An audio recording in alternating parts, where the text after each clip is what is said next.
Bonjour à tous, j'espère que vous allez bien. On se retrouve aujourd'hui pour votre guidance. Aujourd'hui, cette vidéo s'adresse aux personnes qui sont taureaux, aux personnes qui sont ascendants taureaux ou qui ont leur signe lunaire en taureau. Voilà. Alors, commençons par regarder la tendance amis taureau avec le tarot.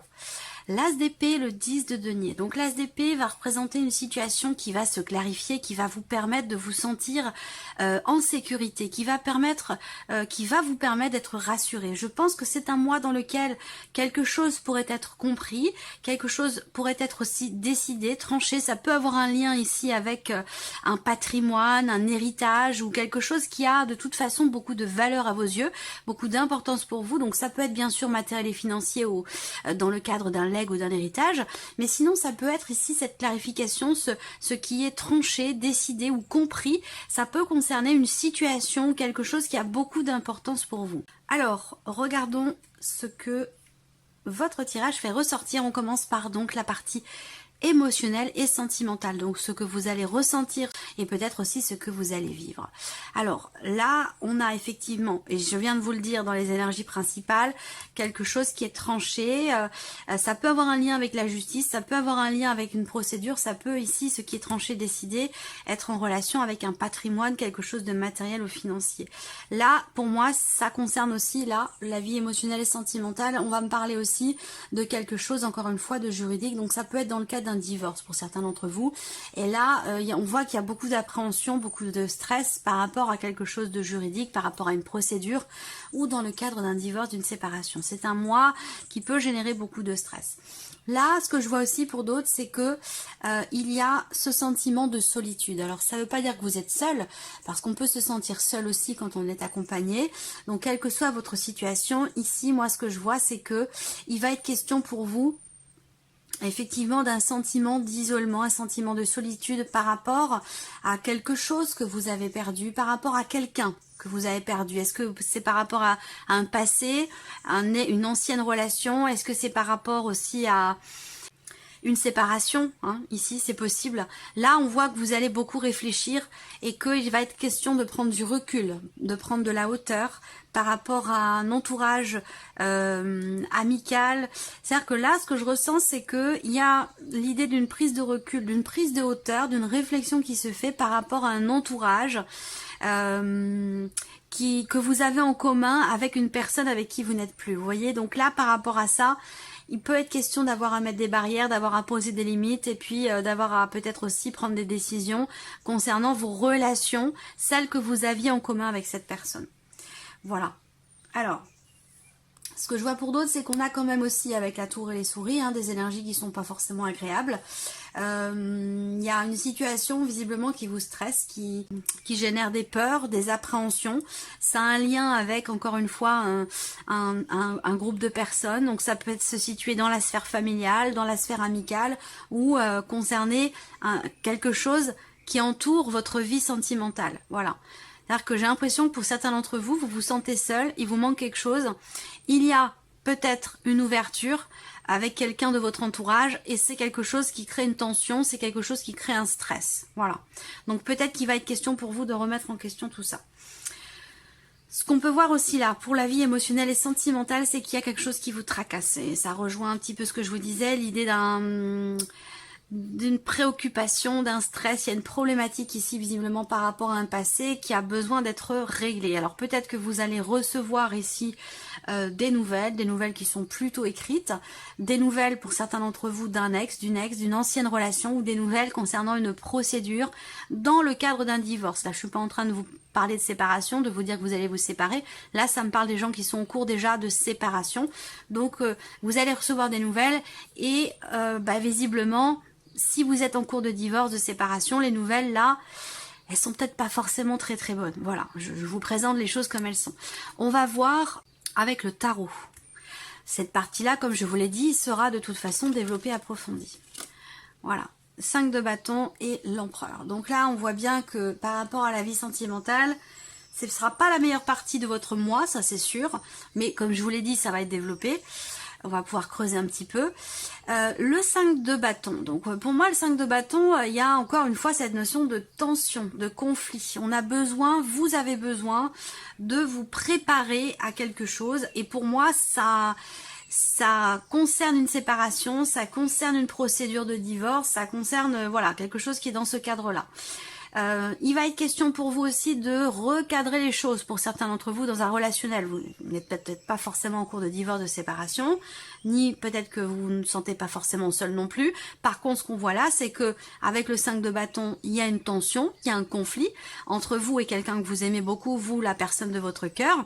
Ça peut être aussi simplement un conflit intérieur, mais pour moi, avec la carte de l'empereur, les choses vont rentrer dans l'ordre. Il y a quelque chose qui va venir se recadrer. Donc peut-être que c'est vous qui recadrez une personne parce qu'il y a des jalousies, parce que il y a quelqu'un comme ça qui est un petit peu qui a tendance à être à réagir au quart de tour par rapport à cette problématique de confiance ou concernant la notion de jalousie. Ça peut être d'ailleurs par rapport à quelqu'un qui est bélier, quelqu'un qui peut être assez possessif. J'ai l'impression que là, il y a des choses qui vont se cadrer et se remettre en ordre. Avec l'empereur, pour moi, voilà, on tape du poing sur la table et on recadre les choses. Voilà. Pour d'autres, vous avez fait une rencontre, ou vous venez de faire une rencontre et bien vous avez peur parce que il y a l'énergie du passé qui est présente. Donc ça peut être, soit c'est votre ex à vous qui est toujours dans les parages, soit c'est l'ex de la personne que vous venez de rencontrer, mais il y a un passé pour moi qui crée une tension, qui crée un conflit, qui crée des jalousies et qu'il va être question d'expliquer les choses pour pouvoir rassurer l'autre. Moi ça me parle de ça, hein, ça peut être par rapport, comme je vous le disais, à quelqu'un qui est d'un signe du bélier.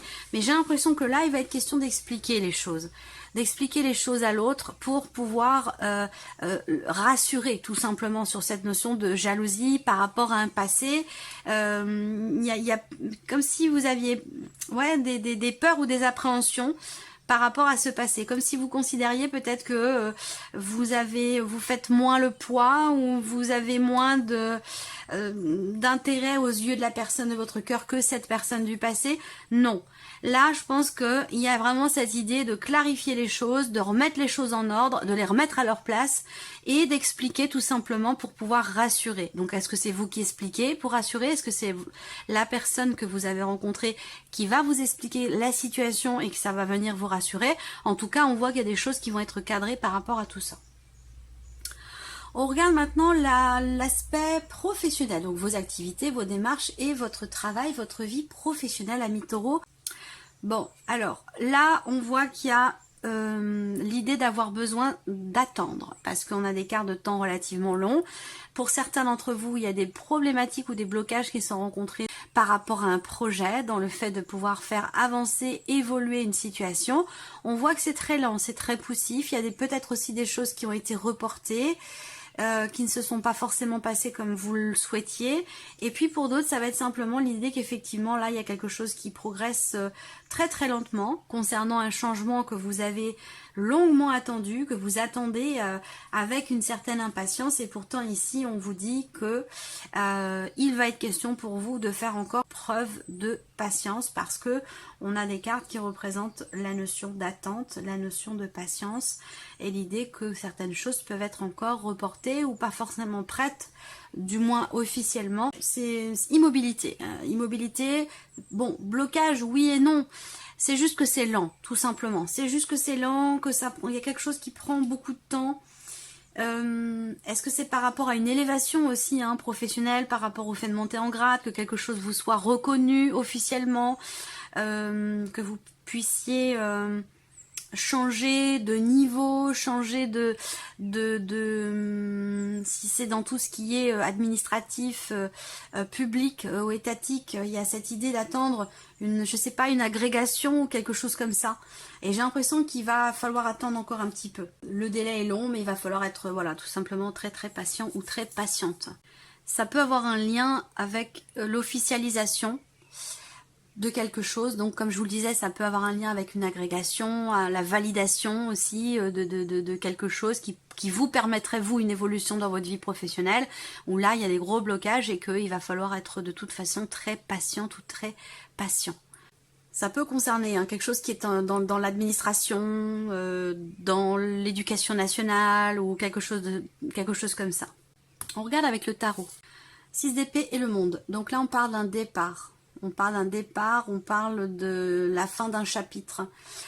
c'est peut-être ça peut être un départ hein, que vous attendez, que vous cherchez à négocier, mais qu'on vous dit non, pas tout de suite, ce sera pas avant telle date, ce sera pas, voilà, quelque chose comme ça. Bon, de toute façon, l'énergie est là. 6 d'épée, le monde, là, clairement, vous quittez une situation, vous quittez quelque chose. Le 6 d'épée, c'est une énergie qui parle de départ. Donc, vous laissez quelque chose derrière vous ce mois-ci, vous quittez une situation. Vous allez de l'avant, vous laissez quelque chose derrière vous. Et effectivement, avec le monde, eh bien, on a cette notion, encore une fois, de fin de chapitre, quelque chose qui se termine. Donc là, il est question pour vous de partir, d'arrêter quelque chose, de prendre un nouveau départ, de démarrer quelque chose de nouveau. Et d'ailleurs, c'était la coupe du petit Lenormand dans votre tirage, hein, l'idée d'un nouveau départ ou d'un nouveau projet. Peut-être que ça prend du temps, que ça met du temps à se mettre en place, mais les énergies de ce départ sont quand même là, sont quand même présentes. L'idée de pouvoir finaliser aussi un départ, de pouvoir... Alors ça peut être par rapport à un départ en retraite aussi. Hein. Peut-être qu'on va vous dire, ah bah non, là il vous manque encore un trimestre, il vous manque encore quelque chose. Ce sera pas pour tout de suite, ce sera pas possible pour cette période-là. Ce sera possible que sur le 3e trimestre ou quelque chose comme ça, vous voyez. Ça peut être dans cette dynamique-là pour certains d'entre vous. Alors, continuons ici le plan matériel et financier pour vous, amis taureaux. Bon, matériel et financier, on a la stabilité. Il y a un mouvement qui se fait, il y a un changement qui va vous amener, vous, une stabilité matérielle ou financière au travers d'un engagement, au travers de quelque chose qui se signe et qui se conclut. Là, on voit bien qu'il y a une notion de réussite sur un blocage, une notion de réussite par rapport à de l'argent ou par rapport à un déménagement, par rapport à un déplacement, par rapport à un voyage, puisqu'on est sur tout ce qui est matériel et financier. Donc là, pour moi, il y a eu un blocage pour un voyage, pour un déménagement, pour quelque chose qui est dans un mouvement. Donc un mouvement qui ne se fait pas ou qui ne se faisait pas, on a une réussite ici. Mais par contre, on a le blocage quand même au centre. Donc ce mouvement, ce changement, ce déménagement, ici, qui semble se confirmer, eh bien, peut-être qu'il se fait, et c'est en lien avec la vie professionnelle, j'ai l'impression, parce que la cigogne parle aussi de déménagement.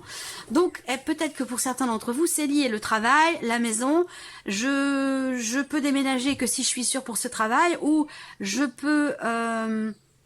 changer de travail que si je suis sûre de déménager. Enfin voilà, c'est comme si les deux étaient en fait un petit peu reliés. Donc là, on a bien l'idée d'un changement qui se confirme, possiblement d'un déménagement, changement de base, de stabilité. Là, pour moi, ça se fait, mais sur du retard parce qu'on a entre-temps des choses qui bloquent et qui sont possiblement reportées, particulièrement par rapport à la sphère professionnelle. Mais au bout du compte, on a quand même ici quelque chose qui se signe, qui se conclut. On parle ici de victoire, on parle de réussite sur un blocage ici, par rapport à un mouvement, quel qu'il soit, que ce soit un voyage ou un déménagement. Voilà. On regarde avec le tarot. Alors, la justice, le 7 d'épée. Bon, alors... matériel financier pour tout ce qui est juridique, judiciaire, peut-être même administratif pour certains d'entre vous, en lien aussi peut-être avec une procédure.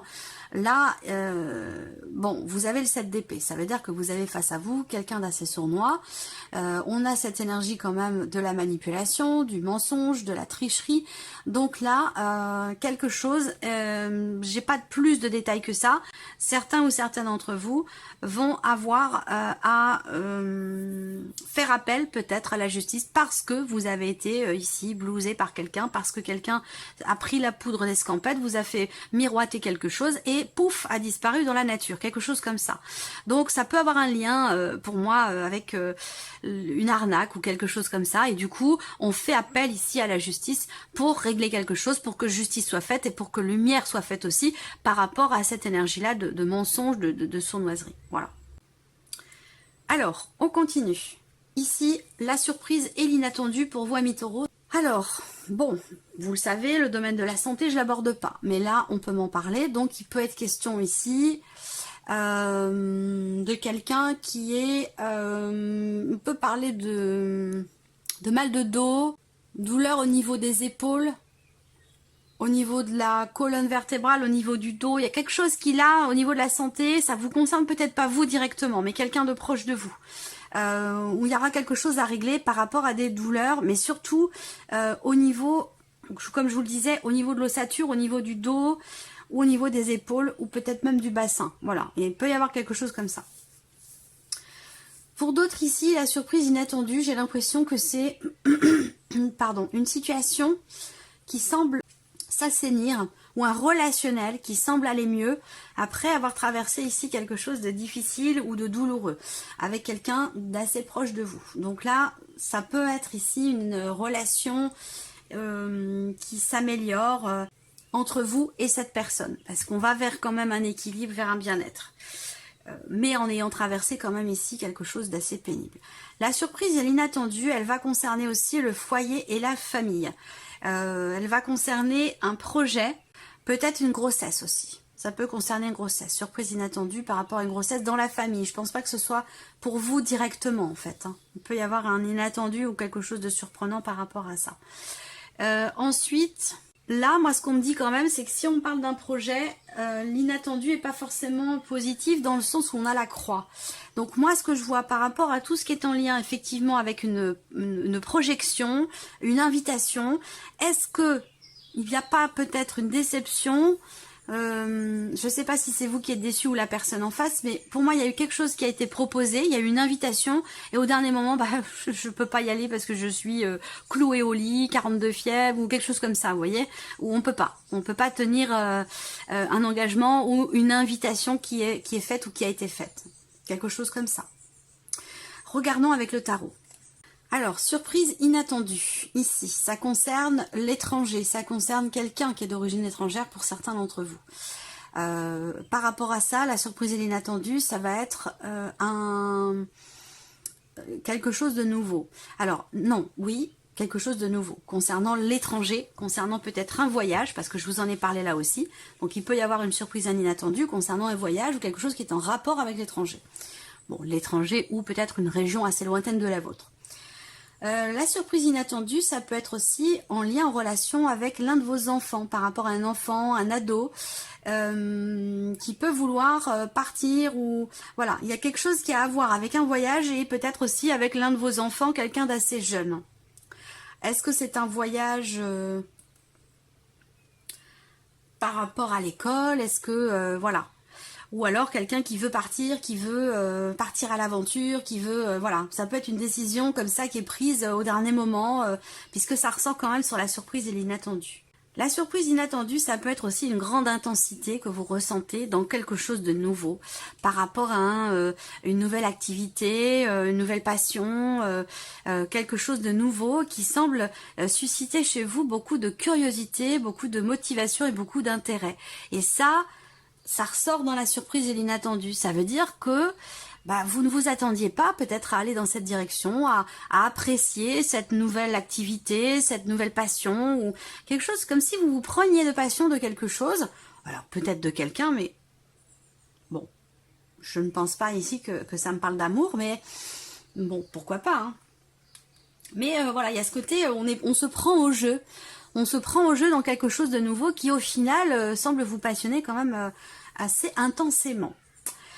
Voilà pour vous amis taureaux, j'espère que cette vidéo vous a plu, que ce tirage résonne en vous. Je vous remercie de votre présence, de votre fidélité.